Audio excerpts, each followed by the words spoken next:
네, 안녕하십니까. 한 주간 잘 지내셨나요?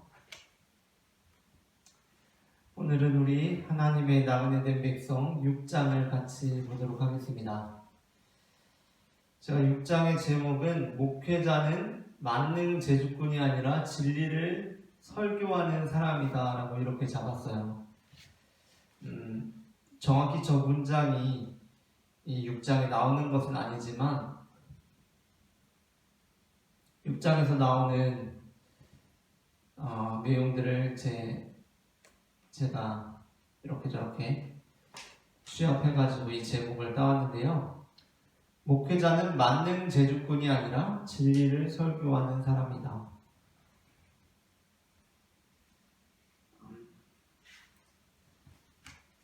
특별히 이번 6장은 목회자와 관련되어 있는 장이라고 할 수 있을 것 같아요. 목회자, 목사와 관련된 내용인데 이 제목이 이제 모험인 교회 목회, 기쁨으로 진리 말하기 아닙니까? 특별히 목회자들에게 굉장히 유익한 장이 될 것 같아요. 목회자들에게, 그리고 목사가 되려는 사람들에게, 그리고 목사가 되려고 하는 과정 중에 있는 사람들에게 이 장을 읽으면 저 역시도 그랬고 굉장히 큰 도움을 받을 수 있을 것 같습니다. 우리가 정말 목사로서, 목회자로서 살아가는 것이 무엇인가에 대해서 고민할 수 있을 것이고, 또한 성도님들에게도 역시 목사에 대한 이해가 필요하지 않습니까? 목사님이 어떠한 사람인지, 목사가 어떠한 사람인지, 목회라는 것이 어떠한 것인지 이해를 해야 그 목양을 온전히 받을 수가 있기 때문에 그거에 대해서 우리가 그러한 관점에서 읽어보면 평신도분들, 성도님들도 이 장을 읽으면서 목회란 이런 것이구나, 목회자로부터 내가 기대할 것이 바로 그것이구나 라는 것을 우리가 함께 이해할 수 있을 것 같아요. 그러면서 이제 말하고 있는 것이 무엇이냐면, 목회라는 것은 진리를 설교하는 것, 목사가 온전히 써야 하는 것은 진리를 전해야 하는 데 있어서 그것이 목회자의 사명이 있다라고 하워스와 윌리먼은 그렇게 주장하고 있습니다. 이 안에 보게 되면 굉장히 신랄한 내용들, 적나라한 내용들, 또는 조금 과격한 표현들도 많이 나오고 있어요. 근데 그것을 읽으면서 참 안타깝기도 하고 그 현실 자체를 말한 것이기 때문에 하워스와 윌리먼이, 물론 이제 그렇지 않은 목회자도 있고 그렇지 않은 성도들도 있고 그렇지 않은 교회들도 있지만, 또한 적지 않은 부분에서 이 하워스와 윌리먼이 미국 교회, 미국 신학교, 그리고 미국의 목회자들을 바라보는 입장에서 이렇게 서술을 한 것이 오늘날 한국 교회에도 적지 않게 적용이 될 수 있겠다라는 생각도 제가 들기도 했습니다. 물론 안 그러신 분들도 계시지만, 좋은 분들도 많이 계시지만, 그래서 저한테는 굉장히 도전이 되는 그러한 장이었어요. 우리가 함께 이걸 한번 보고서 이제 시작하면 좋을 것 같은데, 이 하워스와 윌리먼이 지금 전체적으로 내용을 어떻게 구성하고 이들이 어떠한 이해 안에서 이 책을 집필하고 있으며, 또 특별히 이번 장에서 말하고 있는 것이 무엇인가, 그것을 정확하게 파악할 수 있는 부분을 먼저 읽고 이 장을 이제 우리가 함께 읽으면 더 좋을 것 같습니다. 먼저 그 부분을 우리가 함께 보자면, 우리가 지금까지 계속해서 나누었던 것처럼 하워스와 윌리먼은 지금 이 세상을 어떻게 보고 있나요? 이 세상. 하워스와 윌리먼이 보고 있는 이 세상이 어떻습니까? 우리 그리스도인들이 세상을 이해하는 데에는 두 가지 관점이 있어요. 뭐냐면 첫 번째는 이 세상은 하나님의 창조물이라는 것이죠.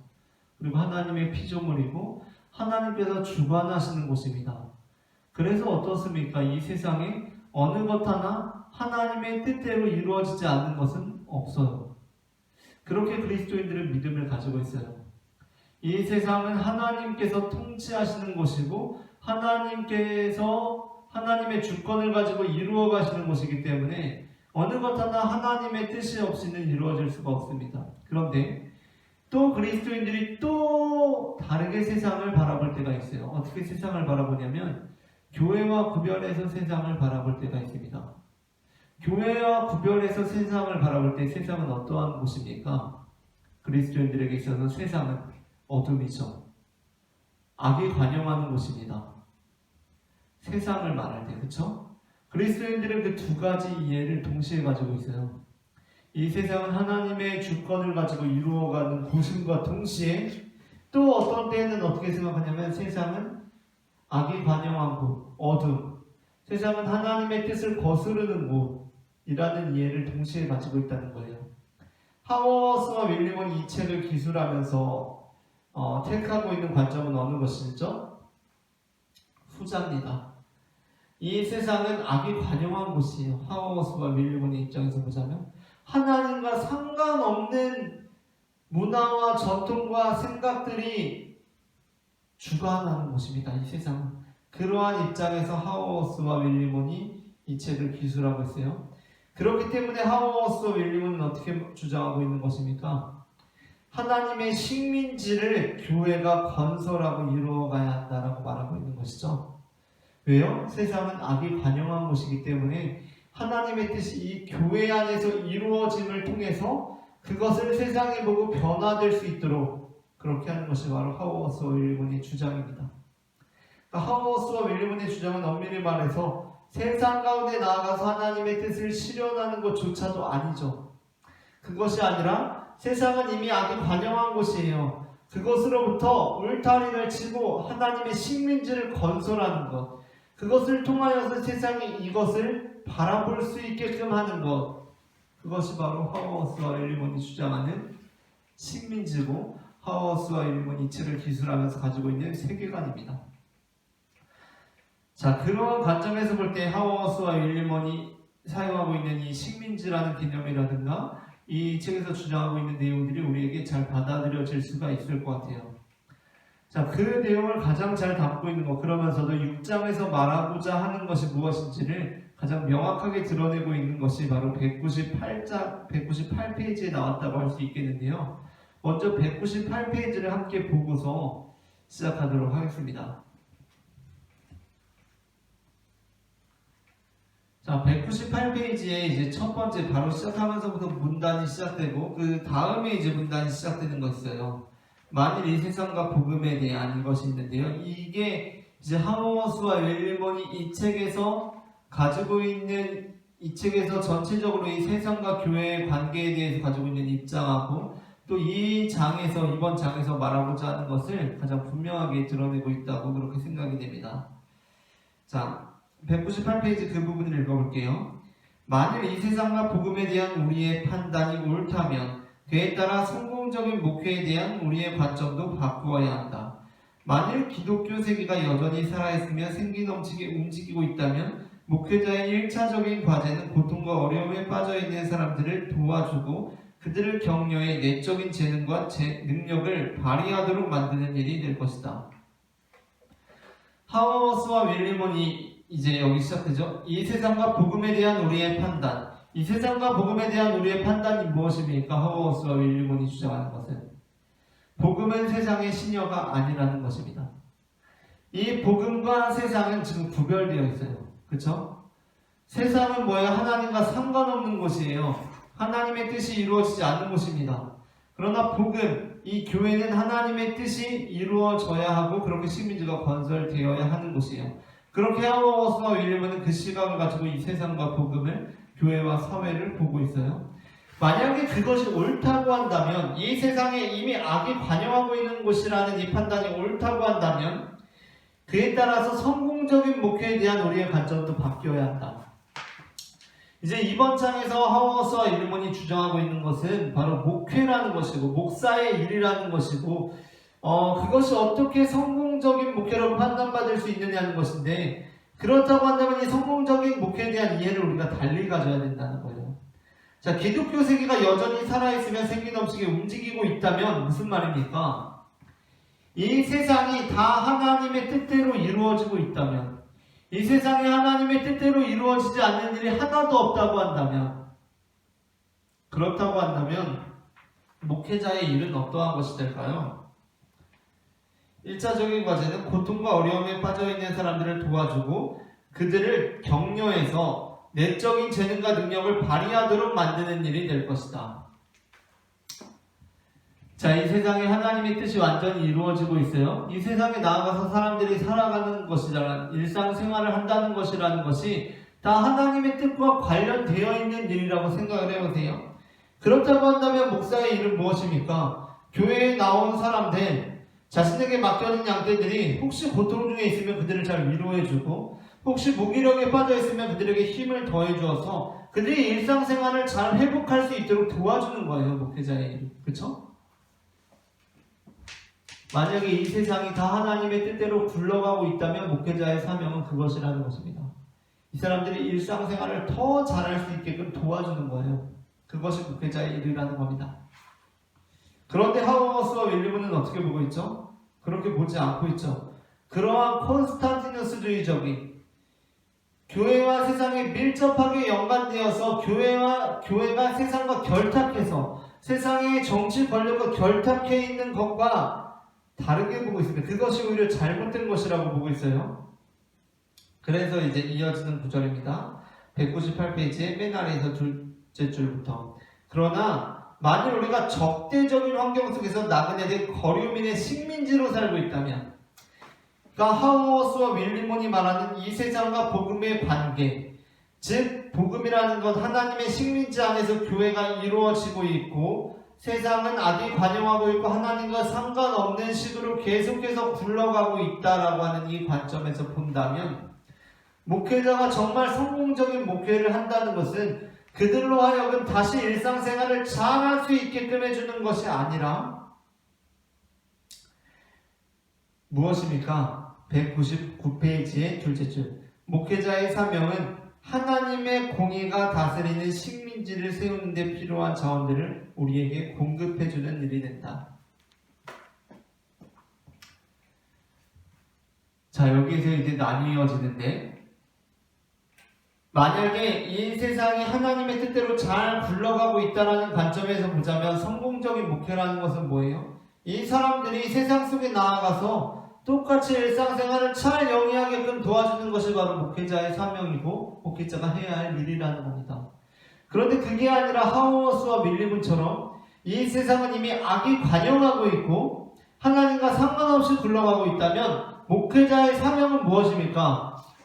이 사람들이 일상생활을 다시 잘하게끔 해주는 것이 아니죠. 왜요? 일상생활을 한다는 것, 우리가 일상생활을 한다는 것은 무엇이냐면 물론 그곳에 나아가서도 우리가 하나님의 뜻대로 살아야 하지만 우리가 일상생활을 한다는 것은 무엇이냐면 우리가 이 땅 속에서 이 사회에 참여하면서 살아가고 있는 것은 무엇이냐면 그곳에서 하나님의 나라를 이룰 수 있다면 정말 좋겠지만 하워스와 윌리엄의 입장에서 그것은 불가능한 거예요. 이 세상 속에 나가서 하나님의 나라를 실현하는 건 그러한 방법으로 이룰 수 있는 성격의 것이 아니라는 겁니다. 그렇다면 우리가 일상생활 속에서 나가서 살고 있는 그 생활 방식은 뭐예요? 우리 역시도 그곳에 종사하고 있을 수밖에 없다는 거예요. 자, 우리가 일상생활을 할 때 솔직히 생각해 봅시다. 솔직히 하나님의 뜻대로 살고 있습니까? 세상 가운데 나아가서 정말 말씀대로 살 수가 있어요? 하나님의 뜻대로 살아갈 수가 있습니까? 없어요. 일상생활을 그렇게 할 수가 없다고요. 일상생활을 아마 하나님의 뜻대로 정말 살기 시작하는 순간부터 우리는 어떻게 될까요? 우리의 삶은 파괴될 거예요. 정말로. 일상생활을 하나님의 뜻대로 한다? 저부터도 제 일상생활이 파괴되어 버리고 말 겁니다. 왜죠? 그렇게 되면 이유가 뭘까요? 이미 이 땅의 모든 구조, 사회 구조, 문화들은 하나님의 뜻과는 상관없는 방식으로 만들어졌고 구성되어 있기 때문이에요. 그래서 하워스와 윌리엄이 주장하는 것은 무엇입니까? 너도 이 세상 가운데 나아가서 하나님의 뜻대로 살아가라라는 것이기보다도 무엇입니까? 믿음 안에서, 공동체 안에서, 이 교회 안에서 우리가 그 식민지를 이루고 살아나가야 한다는 것입니다. 그래서 목회자의 사명은 무엇인가? 자신에게 맡겨진 양떼들이 세상 가운데 나아가서 더 그 일상생활을 원활하게 할 수 있도록 도와주는 것이 아니라 목회자의 사명은 그 양떼들이 교회 안에서 하나님의 나라를, 하나님의 식민지를 이루는데 능력 있는 삶을 살 수 있게끔 거기에 양분을 공급해줘야 한다는 것입니다.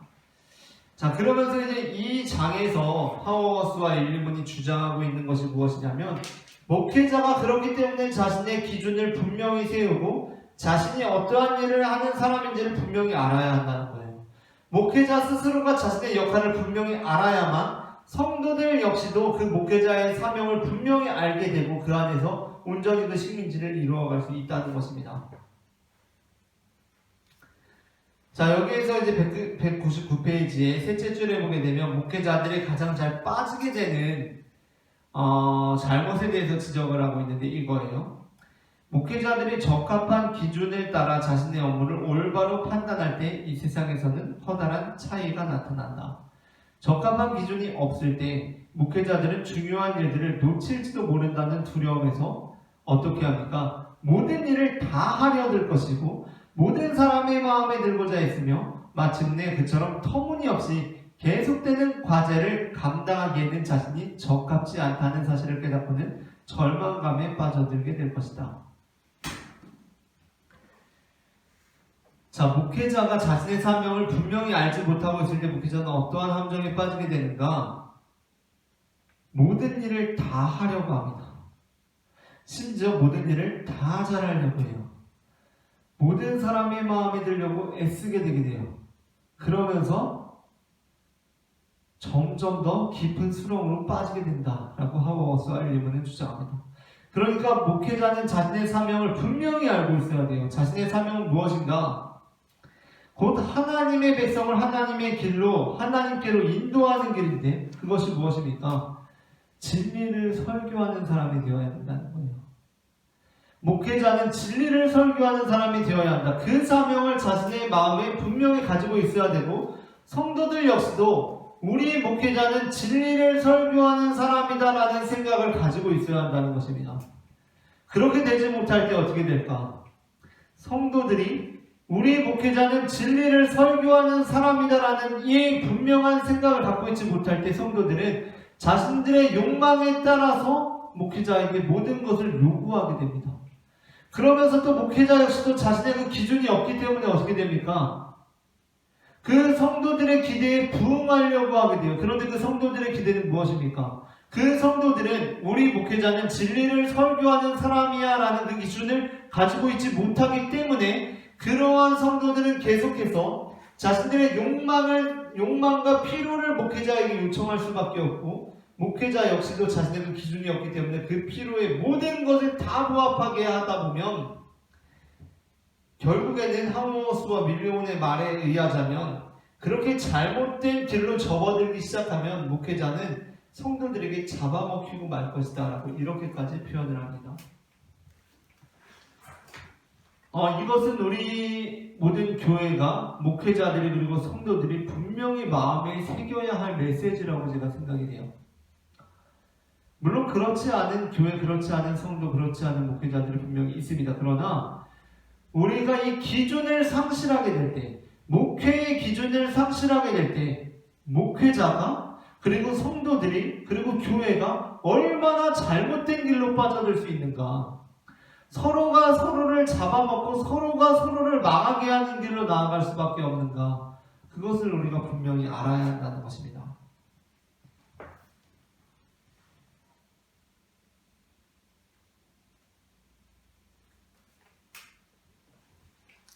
자, 그러면서 이제 6장을 우리가 다 함께 한번 보도록 하겠습니다.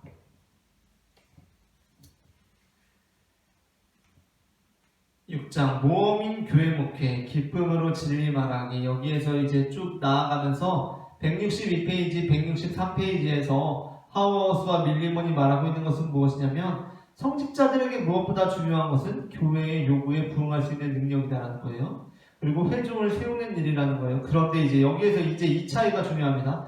단순히 교회의 요구에 부응하는 능력, 그래서 그 모든 힘을 탈진해버리는 것, 그것이 아니에요. 자, 그 교회를 세우는 것, 교회 요구에 부응하는 것, 그리고 교회 회중을 세우는 것, 그것이 어떠한 일인가? 164페이지에 보면 이렇게 말하고 있습니다. 우리가 지금 어떠한 문제에 처해 있는가? 164페이지에 시작되는 문단이 있어요. 만일 오늘날의 교회 지도자들의 이렇게 시작되는 문단에 그 넷째 줄 아래에 보면 굵은 글씨로 쓰여져 있는 것이 있습니다. 한 곳에서 다른 곳으로 라고 쓰여 있는 것이 있어요. 자, 거기에서 이제 문제는 우리의 성직자들이 우리가 한 곳에서 다른 곳으로 나아갈 수 있도록 도와주지 못한다는 데 있다.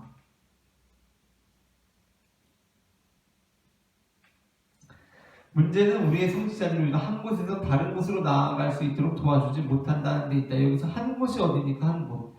우리가 늘 발 디디고 살고 있는 이 세상이죠. 이 세상에서 다른 곳으로, 곧 하나님의 식민지로 나아갈 수 있도록 도와주지 못한다는 데 있다는 거예요. 그럼 지금 많은 목회자들이 어떠한 문제에 처해 있다는 것입니까? 우리 평신도들, 우리 성도들이 지금 한 곳에 있어요. 한 곳 어딥니까? 이 세상 가운데 살아가고 있어요. 이 세상 가운데. 이 세상 가운데 살아가면서 일상생활을 하고 있어요. 그런데 목회자들이 그 기준을 잃어버리고 자신의 역할을 상실하고 어떻게 하고 있냐면 계속해서 목회자의 역할이라는 것은 그 한 곳, 지금 이 세상으로부터 하나님의 식민지로 그들이 이동하게끔, 그들이 그것을 옮겨지게끔 하는 사명을 감당해야 하는데 목회자들이 어떻게 하고 있느냐? 그들이 더욱 그곳에서 잘 살아가도록 하게 해주고 있다는 것입니다. 그들이 일상생활을 더 잘 영위하도록 해주고 있다라는 것이 바로 그 문제라는 거예요. 문제. 바로 그 문제라는 것입니다. 한 곳에서 다른 곳으로 나아갈 수 있게끔, 이 세상에서 하나님의 식민지로 나아갈 수 있게끔 해줘야 되는데 그것이 아니라 그 한 곳에서 더 잘 살 수 있게끔 해주고 있는 것이 바로 잘못이다 라고 말하고 있다는 것입니다. 자, 목회자들의 직무 내용은 식민지의 생존을 책임지는 일이다 라고 이야기를 하면서 이 하우스와 윌리먼이 그러면서 이제 이 사람들이 신랄하게 말하고 있는 것은 바로 오늘날 신학교 교육의 문제예요. 하우스와 밀리먼 역시도 대학에서 기독교 윤리와 특별히 이제 신학대학원에서 기독교 윤리와 실천신학을 가르치는 사람인데 이들이 이 신학대학원, 신학교의 문제에 대해서 지적하고 있습니다. 어떻게 지적을 하고 있냐면 오늘날 이 목회자들을 양성하는 이 신학교라는 것이 이 목회자들이 성도들을 더 잘 이 세상에서 살아가게끔 도와주는 역할을 하는데 적합하도록 양성하고 있다는 거예요. 그것은 너무나 큰 문제라는 것입니다. 165페이지에 보게 되면 여기에서 이제 마지막 6번째 줄부터 이렇게 시작하고 있습니다. 신학교들은 세상대학교의 인정을 받으려는 속셈으로 그들의 체계를 모방하여 이것 조금 저것 조금, 심리학 조금, 조직관리 조금, 성서 조금, 윤리학 조금을 뒤섞어서는 미래의 목회자들에게 제공한다. 한마디로 우리의 목회자들이 편협하거나 무식한 사람이 되지 않기를 원하는 것이요, 달리 말하면 그들이 현대 미국 문화의 모든 부분에 정통한 사람이 되기를 원한다. 우리의 교육과정은 세상이 말하는 구원 방식 외에나 슬쩍 기독교적인 색깔을 덧입혀서 교회가 지속적으로 세상에 봉사할 수 있도록 돕는 사람들을 배출하는 것을 목표로 결정된다 라고 문제를 지적하고 있는 것입니다. 그러니까 오늘날 목회자라는 사람들이 어떻게 양성되고 있느냐, 교회가 지속적으로 세상에 봉사할 수 있도록 돕는 사람들을 배출하는 것을 목표로 결정되고 있다는 거예요. 이러면서 이제 166페이지와 167페이지에 보게 되면 하워스와 윌리먼이 이 신학교의 교육 문제에 대해서, 그리고 오늘날 이제 목사가 되려고 하는 사람들, 그리고 목사가 되는 과정 중에 있는 사람들이 어떻게 자신들의 자질을 형성해 가야 하는가에 대해서 계속해서 이제 이야기하고 있습니다. 그러면서 이제 이 목회 훈련 168페이지의 첫 번째 소제목이 시작되고 있는데, 여기에서 하워스와 윌리먼이 아주 중요한 예화를 하나 들어요. 이 예화가 이 장에서 굉장히 중요합니다.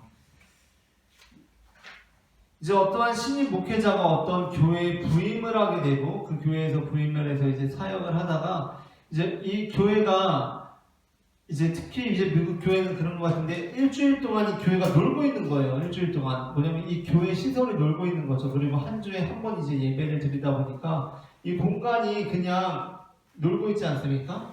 그래가지고 이 신입 목회자가 타가소를 운영하자라는 것을 이제 교회 성도들을 설득을 합니다. 우리나라로 치면 어린이집, 그쵸? 어린이집을 운영하자라는 식으로 이제 설득을 하게 돼요, 성도들은. 그러면서 어떻게 이야기를 하냐면, 우리 교회가 한 주간 놀고 있습니다. 공간이 사용되지 않고 있습니다. 이런 시설들이 잘 활용되는 것이 이 사회의 선한 청지기의 역할을 다하는 것입니다. 우리가 그리고 그렇게 하면 전도도 될 거고, 우리 교인도 늘게 될 거고, 재정적인 수입도 있을 겁니다. 라고 그렇게 설득을 하게 돼요. 자, 물론 교회가 어린이집을 운영하는 건 좋은 일이죠. 그렇죠? 좋은 일이 될 수 있어요. 좋은 일이 될 수 있는데, 이제 하워스와 밀리먼은 이 목회자가 깔고 있는 이 생각, 그러니까 어린이집을 운영해야 된다라고 말하는 이 주장의 근거, 그게 뭐냐? 그게 뭐냐? 이 목회자가 어린이집을 운영해야 된다라고 주장하는 이 근거는 사회를 섬기기 위함이에요. 사회를 섬기기 위함. 그런데 그 섬긴다는 것이 대체 뭐냐? 이 섬긴다는 것의 이 핵심 개념이 뭐냐? 이것을 지적하고 있는 겁니다. 우리는 이 사회를 섬긴다라는 이름으로 참 많은 일을 교회들이 하는데, 과연 그렇게 섬긴다는 것이 그들로 하여금 정말 하나님의 통치가 임하는 식민지로 이끌고 있느냐? 그렇지 못하냐라는 것에 대해서 지적을 하고 있습니다. 그러면서 이제 여기서 글래디스 부인이 말을 받아서, 이제 글래디스 부인은 이 목사의 주장에 대해서 반대를 하는 거예요. 교회가 어린이집을 운영하는 것에 대해서 반대를 하는 겁니다. 아니, 교회가 어린이집을 운영하면 이 사회를 섬기는 일이 되고 참 좋은 일인데 왜 반대를 하지? 근데 여기에 반전이 있습니다. 이 반대를 하는 이유를 잘 들어보세요.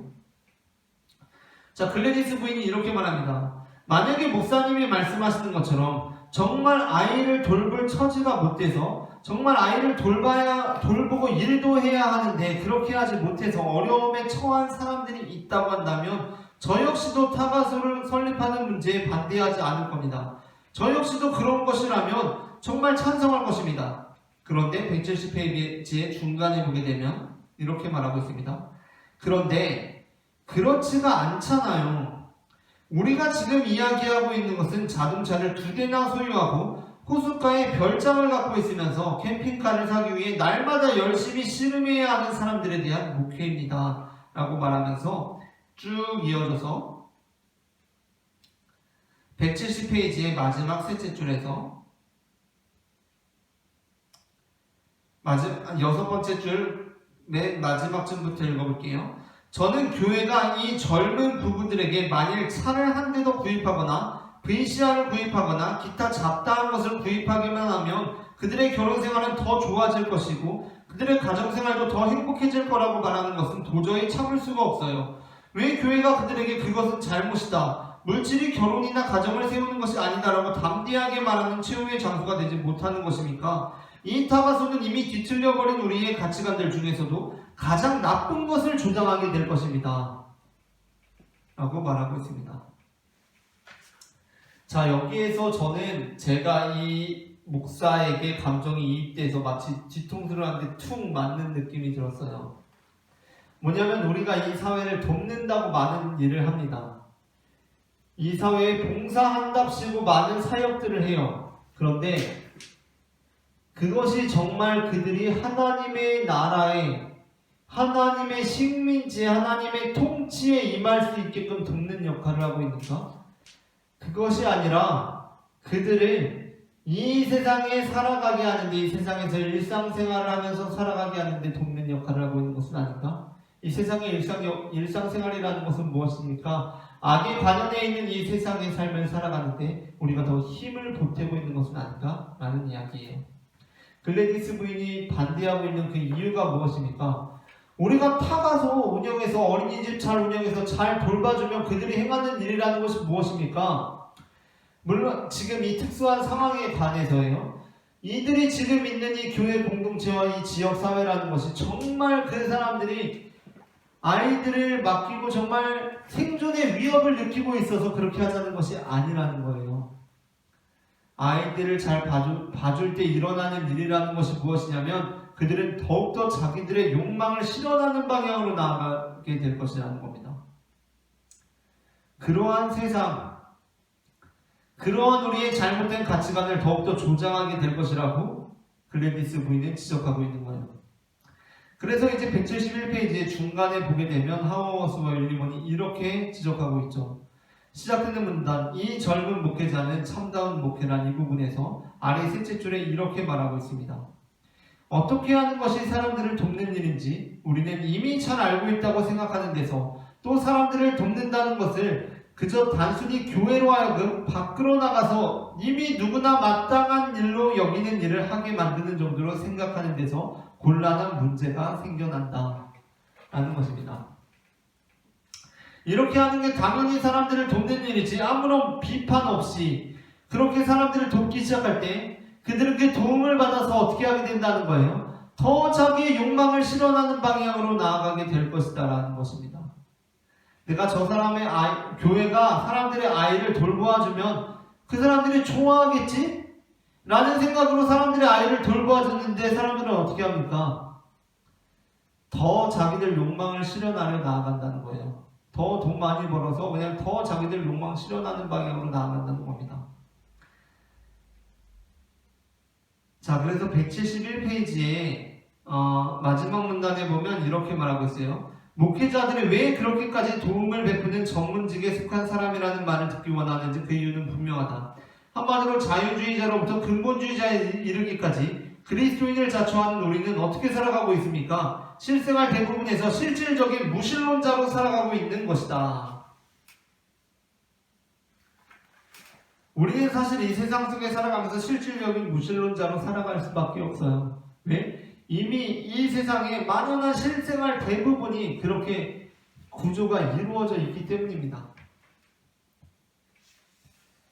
그래서 우리는 어떻게 해야 하는가? 우리는 이 교회 안에 하나님의 식민지를 건설해야 하고 이 교회 안에서 이 공동체 안에서 하나님의 뜻이 이루어지도록 해야 한다는 거예요.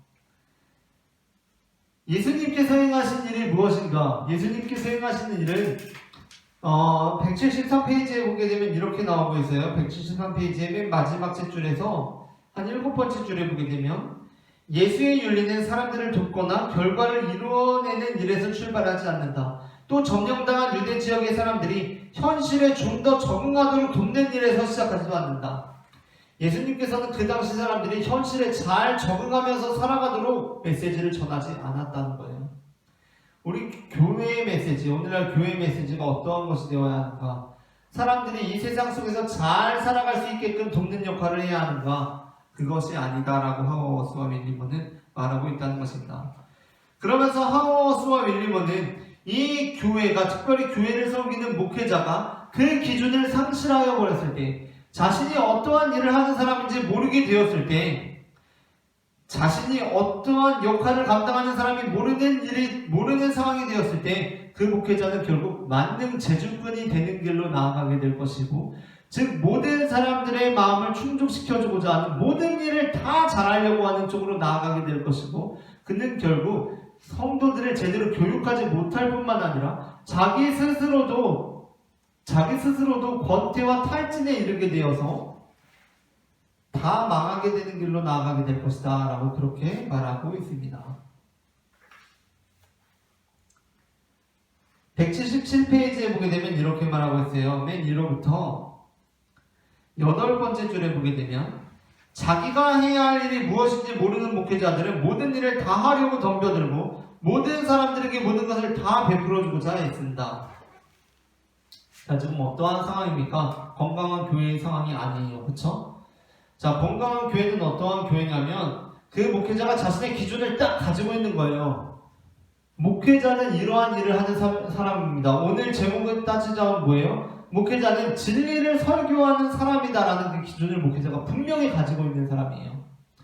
그리고 그 교회는 그 안에서 건강한 교회는 어떻게 된 공동체예요? 그 성도들이 그 목회자로부터 그 기준을 바라봄으로써 목사님은 진리를 설교하는 사람이구나 라는 그 기준을 딱 가지고 있는 공동체입니다. 성도들이. 그 안에서 하나님의 식민지로서의 교회가 공동체 안에서 하나님의 통치가 이루어지는 것으로 세워져 나갈 수가 있다는 거예요. 근데 그게 아니라 지금 어떠한 상황이에요? 목회자가 그것을 가지고 있지 못해요. 그렇다 보니까 성도들 역시도 그것을 가지고 있지 못하죠. 그렇다 보니까 이제 목회자가 성도들이 요구하는 모든 것, 자신들의 욕망을 통해서 요구하는 모든 것을 다 하려고 들고 모든 사람들에게 모든 것을 다 베풀어주고자 애쓰게 되어 지금 악순환의 고리에 접어들게 된 겁니다. 그래서 어떻게 됩니까? 177페이지에 아까 읽었던 대로부터 셋째 줄 아래 교인들도 목회자가 자기들에게 있어야 하는 이유가 무엇인지 모르기 때문에 목회자에게 모든 것을 다 해줄 것을 바라고 만능의 제주꾼이 되기를 요구한다. 이 안에 사워스와 윌리엄의 지적은 신랄합니다. 이 안에 사워스와 윌리엄의 지적은 신랄해요. 이것이 악순환의 고리로 돌아가고 있는 거예요. 어디서부터 출발했는지 어디에서 끝났는지도 모르게 지금 악순환의 고리입니다. 제가 여기서부터 시작하지만 여기서부터 시작이 아니에요. 자, 어떻습니까? 목사가 자신의 기준을 가지고 있지 못해요. 그런데 이 기준 역시도 시작점이 아니에요. 이 지점 역시도 시작점이 아니에요. 이미 이전의 고리에서 넘어온 거예요. 목회자가 자신의 기준을 알지 못해요. 그렇다 보니까 성도들도 역시도 우리 목사님이 왜 있는지를 몰라요. 모든 것을 다 요구해요. 목사는 모든 것을 다 채워주기 위해 노력해요. 자, 이 구조 안에서 돌아가고 있고 신학교는 어떻게 하고 있습니까? 그러한 사람들을 양성을 계속하고 있어요. 그러한 성도들의 욕망을 실현시켜 주려고 하는 목사들의 적합한 사람을 양성하는 것이고 신학교가 되어 있다는 것이 바로 이 하워스와 윌리엄의 지적입니다. 그런데 이 하워스와 윌리엄이 여기에서 이제 제가 유념하여 본 것은 무엇이냐면 이 악순환의 고리를 끊는 사람이 누구로 등장하고 있냐면 목회자가 아니라 평신도들로 등장하고 있어요. 글래디스 부인도 그렇고 이 이후에 나오게 되는 교회학교 교장도 그런데 이 악순환의 고리를 끊는 사람이 바로 평신도입니다. 이 앞에서도 이 악순환의 고리를 끊었던 사람이 누구입니까? 글래디스 부인이에요. 이건 지금 잘못된 겁니다. 목사님, 우리 교회라는 것은 무엇이냐면 하나님의 통치가 이루어져야 합니다. 사람들이 계속해서 일상생활을 잘하게끔 해주는 것이 교회의 사명이 아닙니다라고 말하고 있지 않습니까? 그러한 부분에서 우리 모두의 사명이 참 중요하다라는 생각을 하게 되는 대목이고요.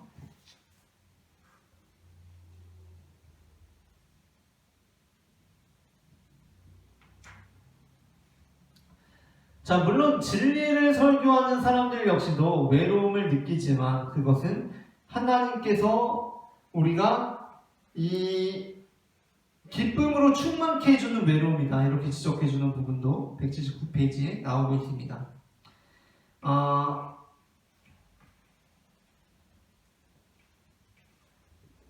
그러면서 179페이지부터 이 아래에 나오고 있는 부분은 정말 신랄한 표현인데요. 건강하지 못한 교회가 되었을 때 성도들이 자신의 욕망을 채우기 위해서 목회자에게 자신의 필요를 요구하기 시작하고 그 안에서 목회자는 자신의 기준을 세우지 못하고 모든 사람들의 필요를 다 채워주려고 하는 상황에 이르게 되었을 때 그때에 대한 하워스와 윌리엄의 이 표현은 신랄한데요. 아마 잡아먹히게 될 거라는 표현입니다. 목회자가 그 성도들의 욕망과 필요에 의해서 그들에게 씹어 먹혀지게 될 것이다. 뜯어 먹혀지게 될 것이다. 라는 그런 표현을 하고 있어요. 정말 우리가 교회로서 어떻게 바로 서야 하는지, 목회자로서 어떻게 바로 서야 하는지, 결국 목회자가 회중을 세우고 교회를 세우는 사명을 가지고 있는데 그것이 과연 어떠한 역할인지에 대해서 정말 생각해 보아야 하는 부분이라고 할 수 있어요. 그러면서 그렇다면 성공적인 목회란 뭐냐? 하워스와 윌리몬이 말하는 성공적인 목회란 뭐냐? 그것은 바로 성도들이 일상생활을 잘 할 수 있게끔, 그리고 성도들의 필요를 모든 부분에서 잘 채워주는 만능 제주꾼이 되는 것이 아니라 진리를 설교할 때 바로 우리가 성공하는 목회를 할 수 있다라고 말하고 있습니다.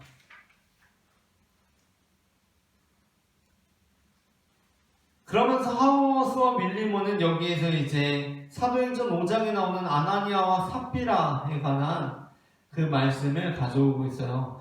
과연 베드로가 성경에서 이 부분에서 제시하고 있는 온전한 목회자라고 우리가 생각을 했을 때 베드로의 역할은 어떠했는가?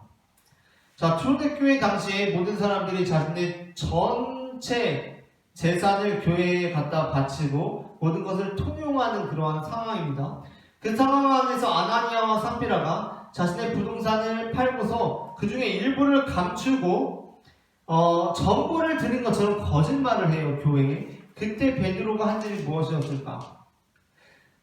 오늘날 교회 목회자들은 어떻게 행할 것인가? 오늘날 교회 목회자들은 하워스와 윌리몬은 이렇게 적혀요. 아마도 그 아나니아와 삽비라를 너무나 사랑하기 때문에 그들을 용납하고 그들의 그 연약함을 이해하고자 하는 것이 곧 하나님의 뜻이라고 이야기할 것이다 라고 말해요.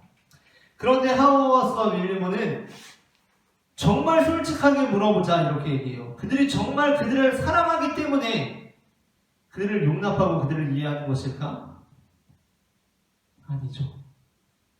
목회자는 자신의 안정과 자신의 여러 가지 이해관계들 안에서 그들에게 그 말을 할 수 없을 뿐이라는 거예요. 그러나 성경이 말하고 있고 하워스와 윌리몬이 지적하고 있는 이 베드로가 행한 일은 무엇인가? 베드로가 행한 일은 그들이 거짓말을 한 것에 대해서 지적했죠. 그래서 심지어 성경에 보면 아나니아와 삽비라가 죽습니다. 그 말을 듣고 죽어요. 왜 거짓말을 하느냐? 라는 말을 듣고 죽습니다. 자, 이것이 바로 진리를 설교하는 사람의 역할이다라고 하워스와 윌리몬은 그렇게 말하고 있어요. 우리가 정말 이 사회를 섬긴다고 하면서 성도들을 사랑한다고 하면서 행하는 일이라는 것이 무엇인가? 그들이 정말 하나님의 통치 아래 서도록 하고 있는가? 아니면 그냥 좋게 하고 있는가? 라고 지적을 하고 있어요.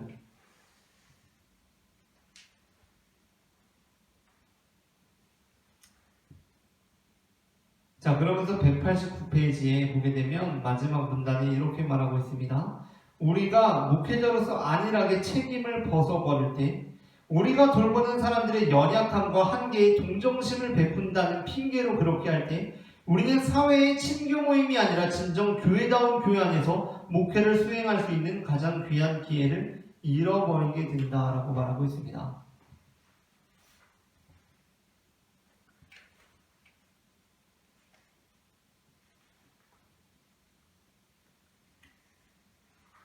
자, 여기에서 이제 하워스와 윌리몬이 한 가지 예화를 다시 한번 소개하고 있는데, 그렇다면 우리 교회가 어떻게 되어야 하는가? 교회가 어떻게 되어야 하는가?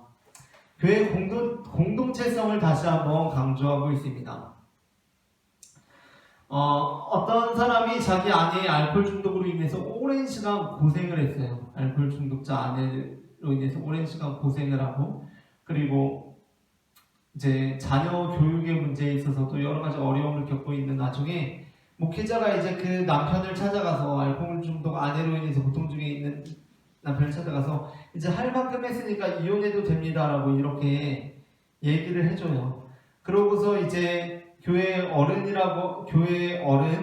이제 이 책에 보면은 교회 학교 교장을 만나서 이런저런 이야기를 나누다가 내가 그 사람을 만나서 이제 이혼해도 괜찮습니다. 그것이 하나님의 뜻에 거스르는 일이 아닙니다라고 이렇게 말을 했다고 얘기를 해요. 그러니까 교장이 그 목사와는 다른 태도를 취합니다. 그렇게 말해서는 안 된다고 이야기를 하면서 이제 우리는 그 사람, 그 이혼하느냐 이혼하지 않느냐, 알코올 중독자 아내로 인해서 고생 중에 있는 그 한 사람의 문제로부터 이것을 공동체의 문제로 가져와야 한다라고 이렇게 말을 합니다. 그러면서 우리가 이제 교회로 하나님의 식민지로 서는 일이 무엇인가 라고 하면서 다시 한번 그 공동체성을 강조하고 있는데, 우리가 과연 목회적 돌봄이라는 것을 어떻게 이루어야 하는지 그 예화를 하나 소개하고 있고요. 여기에서 이제 하워스가 이 교회와 목회에 대해서 정말 신랄하게 이렇게 하고 있는 부분을 한번 읽어보고 넘어가면 좋을 것 같아요. 196페이지에 시작되는 문단 두 번째 문단입니다. 사도행전 5장 아래에 우리가 교회라는 이름으로, 이 부분에서 이제 비판하는 거예요. 우리가 교회라는 이름으로 부르는 곳이 실상은 교회를 자기들의 개인적인 욕구나 충족시켜주는 협력기관 중에 하나로 여기는 구계자들의 모임인 경우가 비일비재하다. 구계자란 무엇입니까? 그 식민지로부터 외부에 있는 사람들. 그러니까 이 세상에서 하나님의 뜻과는 상관없이 살아가는 사람들이 욕구나 충족시켜주고 있는 교회가 적지 않다는 거예요. 자, 두 번째. 그 다음에 이제 마지막 문단 196페이지. 우리가 교회라 부르는 곳이 실제로는 우정으로 얽힌 패거리일 때가 많다 라고 말하고 있습니다. 그러면서 목회자들은 자기 몫의 아나니아와 삽비라에게 설교하기보다는 그들을 만족시켜주는 일에 몰두한다. 그렇게 하는 이유가 사랑하기 때문이란다 라고 지적하고 있습니다. 그렇다면 목회자의 사명은 무엇입니까? 그들을 사랑한다는 것을 빙자해서 그들의 심리적인 욕구를 만족시켜주는 데서 그치는 것이 아니라 그들에게 진리를 설교해야 한다라고 하워스 와일리원은 말하고 있는 것입니다.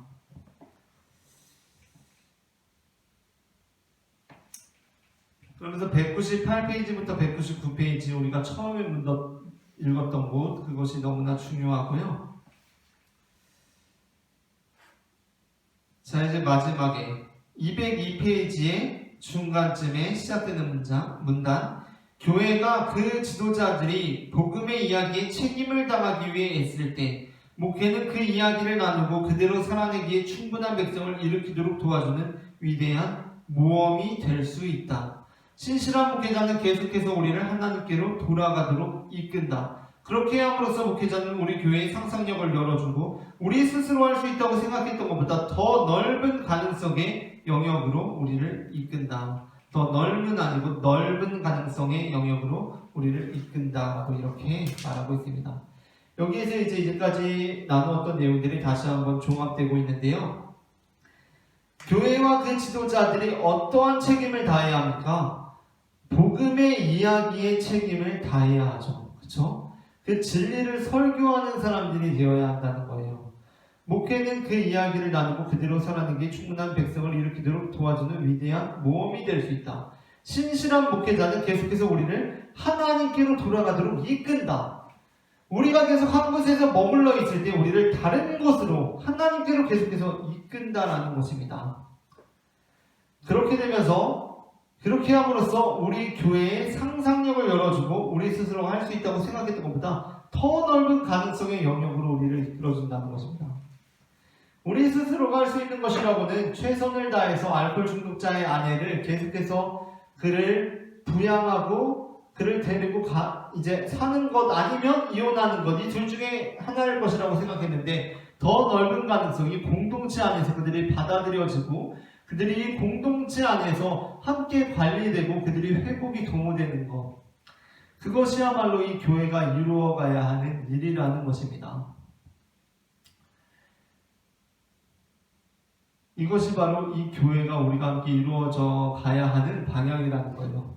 저는 이 6장을 읽으면서 이 6장의 내용이 제가 이제까지 걸어왔던 사역의 길과 관련해서 너무나 밀접하게 연관이 되어 있다고 느껴져서 굉장히 대단하다라는 생각을 가지면서 읽었는데, 그렇죠. 정말 우리가 이 땅 가운데 지금 있는 교회, 물론 좋은 교회가 많고 좋은 성도님들이 많고 좋은 목회자분들이 많이 계시지만 우리가 정말 잘못 나아가기 시작하면 이 교회가 우정의 패거리가 될 수가 있고 그냥 나의 욕망을 채워주는 하나의 협력기관으로 전락할 수 있다. 목회자가 그 기준을 잘 잡지 못하고 있을 때 교인들 역시도 우리 목사님이 대체 뭐하는 사람인지를 모르게 된다. 그러면서 목사님에게 모든 것을 다 요구하게 되고 결국에는 모두가 다 수렁으로 빠지게 된다라고 그렇게 지적하고 있습니다. 자, 여기까지 우리가 6장을 살펴보았고요. 이제 우리가 다음 주에는 마지막 7장을 함께 살펴보도록 하겠습니다. 다음 주에는 마지막 7장 우리가 함께 살펴볼 거고, 그 다음부터는 우리가 하우어워스의 교회됨이라는 책을 같이 다시 하나님의 나라는 된 백성 살펴본 것처럼 다음 주에는 7장을 나누고 7장을 나누면 이제 끝이기 때문에 그 다음 주에는 교회됨이라는 책을 함께 나누도록 하겠습니다. 오늘은 여기까지 하도록 하겠습니다. 감사합니다.